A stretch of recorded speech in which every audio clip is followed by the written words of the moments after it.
Hello दोस्तों, स्वागत है आपका हमारे चैनल डिफेंस अफेयर्स पर। दोस्तों, डीआरडीओ इंडिया के लिए ऐसे इनोवेशन करता है जो उसकी कॉम्बैट कैपेबिलिटीज को एनहांस करने में काफी मददगार होते हैं। ये इनोवेशन खास तौर पर इंडिया के आर्म फोर्सेस के लिए किए जाते हैं, जो उनकी कॉम्बैट कैपेबिलिटीज को तो बढ़ाती ही है, पर साथ ही इंडिया को पूरी दुनिया में एक अलग पहचान देने में भी इम्पोर्टेंट रोल प्ले करते हैं। दोस्तों, कुछ समय पहले ही defence research and development organisation ने अपनी AMCA के लिए काफी ज्यादा मेहनत की थी और अब उसकी मेहनत रंग लाते हुए नजर आ रही है, क्योंकि 2026 तक G414 जिससे AMCA को पावर किया जाएगा, उसका पहला प्रोटोटाइप इंडिया में आ जाएगा। अब जब AMCA के जनरल इंजन को लगभग पूरी तरह से तैयार कर ही लिया है, तो अब defence research and development organisation ये चाहती है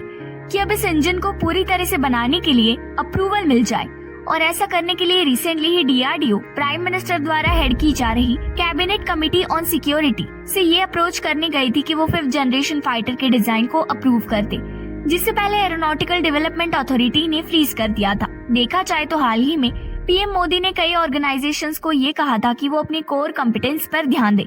और अपने इम्पोर्टेंट प्रोजेक्ट्स को बनाने में समय न लगाए। इसी के बाद डीआरडीओ ने कैबिनेट कमेटी ऑन सिक्योरिटी को अप्रोच करने का डिसाइड किया, ताकि वो अपने इम्पोर्टेंट प्रोजेक्ट के लिए फंडिंग की मांग कर सके। अगर हम जनरल इंजन 414 की बात करें तो इस इंजन को इंडिया द्वारा डेवलप किए गए लाइट कॉम्बैट एयरक्राफ्ट तेजस मार्क 2 के लिए भी डिजाइन किया गया है, जिसे अगले साल कंप्लीट करके रोल आउट कर दिया जाएगा। पर इस प्रोसेस को करने के लिए फ्रांस से इसके टेस्टिंग सर्टिफिकेट की जरूरत होगी। इसी को लेकर डीआरडीओ का ये मानना है कि उन्हें ये सर्टिफिकेशन बहुत ही आसानी से मिल जाएगा, क्योंकि मार्क 2 में भी उसी तरह के एयर इनटेक लगाए गए हैं जैसे कि मार्क 1 में। दोस्तों, ये तो समझ में आ गया है कि गवर्नमेंट ने डीआरडीओ को अपने प्रोजेक्ट्स पर बने रहने के लिए कहा है, साथ ही उन प्रोजेक्ट्स को न समय गवाए कंप्लीट करने के लिए भी कहा है। पर इसी बीच हमें ये भी देखना होगा कि इंडिया और अमेरिका ने रिसेंटली ये जी इंजन को ट्रांसफर ऑफ टेक्नोलॉजी के अंडर इंडिया में ही मैन्युफैक्चर करने का डिसाइड किया है। इसी बीच डीआरडीओ ने ये भी डिसाइड किया है कि वो मार्क 2 और AMCA को इन इंजन से ही पावर करेंगे।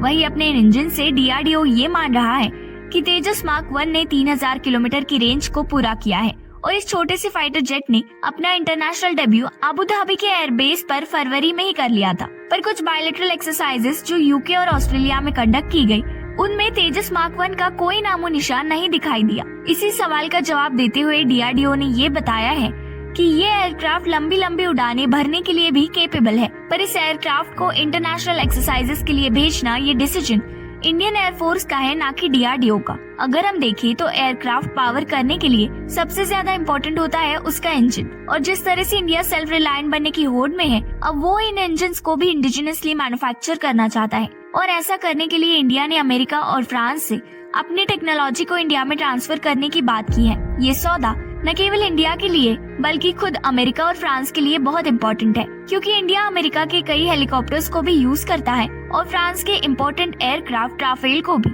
जिनमें इन इंजन्स का इस्तेमाल किया जाता है। ये डील इंडिया के आत्मनिर्भर भारत को एक बहुत बड़ा बूस्ट दे सकती है, जो न केवल इंडिया की डिपेंडेंसी को फॉरेन कंट्रीज पर कम करेगा, बल्कि ये इंडिया की छोटी छोटी इंडस्ट्रीज के लिए भी कई अपॉर्चुनिटीज जनरेट करेगा। इसे लेकर आपकी राय जरूर बताइए, वीडियो को लाइक कीजिए और चैनल को सब्सक्राइब कीजिए।